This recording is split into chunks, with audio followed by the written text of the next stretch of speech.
Bonjour. Donc, dans cette vidéo, nous allons continuer sur le langage SQL et nous allons voir cette fois-ci les commandes like et order by.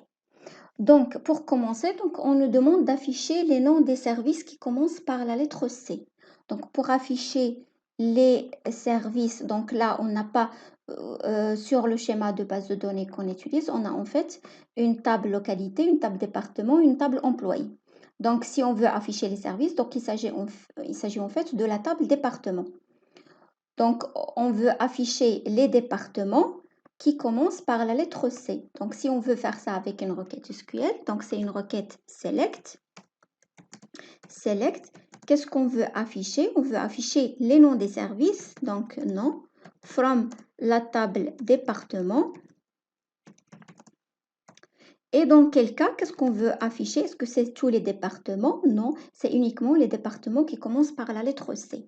Donc, pour dire département ou nom du département commence par la lettre C, donc c'est nom, like, donc entre côtes. Si je veux les noms qui commencent par la lettre C, donc je vais dire les noms des départements qui ressemblent à quoi? C, ensuite quelque chose. Donc, pour dire C, donc la première lettre, c'est toujours C. Et ensuite, donc pourcentage veut dire n'importe quelle chaîne de caractères. Donc, je vais afficher que les départements. Dans la première lettre du nom, c'est un C. Ensuite, n'importe quelle chaîne de caractères. Donc, ceci va me retourner, cette requête va me retourner les départements dont le nom commence par la lettre C. Si je veux les départements dont le nom se termine par la lettre C, je vais écrire pourcentage C.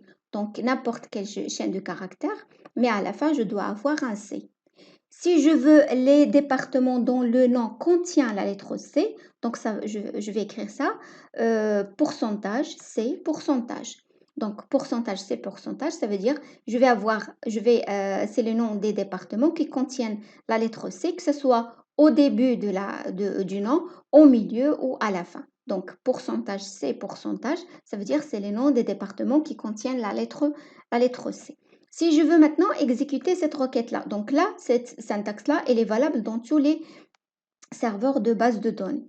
Maintenant, comme on a fait la dernière fois, je veux tester ma requête sur mon outil Access. Bien sûr, Access, il y a une petite particularité dans la commande like. Donc, au lieu d'utiliser le pourcentage, dans Access, on utilise plutôt étoile. Donc, pour afficher les départements qui commencent par la lettre C, je vais écrire C étoile. Donc, dans Access, C étoile, ça revient à ces pourcentages dans le langage PLSQL ou Transat SQL. Donc, j'ai effectivement les noms des départements qui commencent par la lettre C. Si j'écris étoile, étoile C, donc étoile C va me donner ou me retourner les noms des départements qui se terminent par la lettre C. Malheureusement, je n'ai pas ce cas. Ensuite, je vais afficher les noms des départements qui contiennent la lettre C. Donc, C étoile, C étoile. Étoile, C étoile. Donc, là, regardez, ça me retourne les noms des départements qui contiennent la lettre C. Très bien. Donc si on considère le langage SQL standard, donc au lieu de l'étoile, donc normalement, c'est un pourcentage. Mais comme particularité dans Access, donc on utilise l'étoile. Ensuite, donc, dans la deuxième question, on veut afficher tous les employés dont la troisième lettre de leur nom, c'est un A. Il faut que la troisième lettre du nom soit un A. Donc, si je veux écrire ça en langage SQL, donc c'est select. Donc, je veux les noms des employés. Donc, la colonne, il s'appelle nom dans la table employé. Donc, c'est select nom from ma table employée. Where nom, like quoi cette fois-ci? Donc, je veux que la troisième lettre soit un A. Donc, si je fais pourcentage A, pourcentage, ça va me retourner les noms des employés qui contiennent la lettre A à n'importe quel endroit dans le nom. Maintenant, je veux que le A soit positionné précisément dans la troisième lettre. Donc, comment faire ça? En fait, je vais écrire underscore underscore A. Donc, underscore, c'est un caractère. Pourcentage, c'est plusieurs caractères. Underscore, c'est un seul caractère. Donc, un caractère, n'importe quel caractère. Le deuxième caractère, c'est n'importe quel caractère. Un A et ensuite n'importe quelle chaîne de caractères, ça peut être 1, 2, 3 ou 4 caractères, etc. Donc, pour dire un caractère, c'est underscore. Pour dire plusieurs caractères, c'est le pourcentage. Très bien. Donc, si je veux exécuter cette requête-là sur mon outil Access, donc là, je dois faire un petit changement là également. Donc, au lieu du pourcentage dans Access, c'est plutôt étoile. Et au lieu de l'underscore, dans Access, c'est point d'interrogation. Donc, au lieu de l'underscore, dans Access, je dois écrire un point d'interrogation. Donc, j'exécute ma requête et regardez, j'ai effectivement les noms des employés dont la troisième lettre est un A. Ensuite, donc, on veut afficher les noms de tous les employés dont le nom comporte A et E. On veut afficher cette fois-ci les noms des employés qui contiennent à la fois un A et un E. Donc, comment faire ça? Donc, je vais l'écrire en langage SQL standard en premier lieu. Donc, select étoile from nom, where non like. Donc, je veux que le nom de mon employé ou de l'employé contient et un A et un E. Donc, je vais écrire la même requête de deux manières.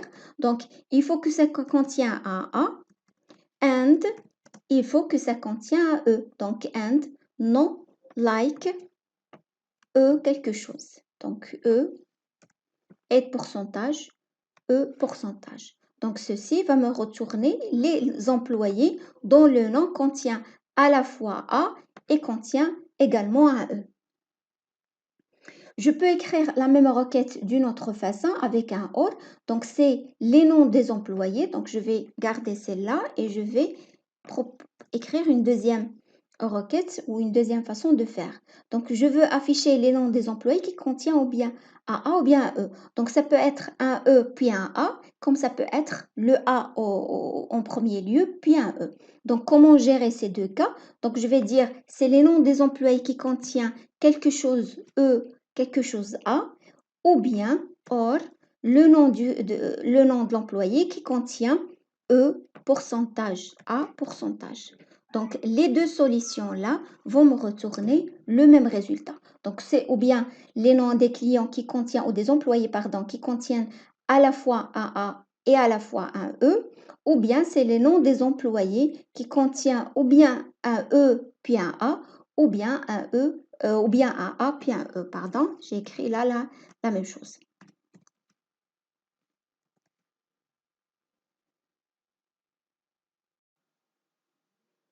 Donc, j'ai écrit la même requête, mais de deux manières. Donc, dans la première requête, c'est les noms des employés qui contient un A et qui contient un E. Et dans la deuxième façon de faire, c'est les noms des employés qui contient un E puis un A ou bien qui contient un A puis un E. Donc, dans les deux cas, le nom de l'employé va contenir et un E et un A. Donc, si j'exécute ces deux requêtes-là, qu'est-ce que je vais trouver comme résultat? Donc, select les noms des employés. Donc, à chaque fois, je vais devoir changer la syntaxe pour s'adapter à la syntaxe Access. Donc, je remplace le pourcentage par l'étoile et j'exécute ma requête. Et regardez, on a effectivement les noms des employés qui contiennent E et A. Et là également, on a un E et un A. Si j'utilise la deuxième façon de faire, donc, c'est la même requête, mais écrite autrement. Mais la logique de la requête, elle reste la même. Donc là encore, je vais remplacer le pourcentage par l'étoile. Par l'étoile.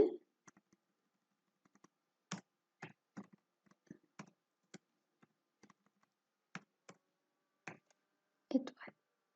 Très bien. Et on a là encore deux résultats, deux employés dont le nom contient un E et un A.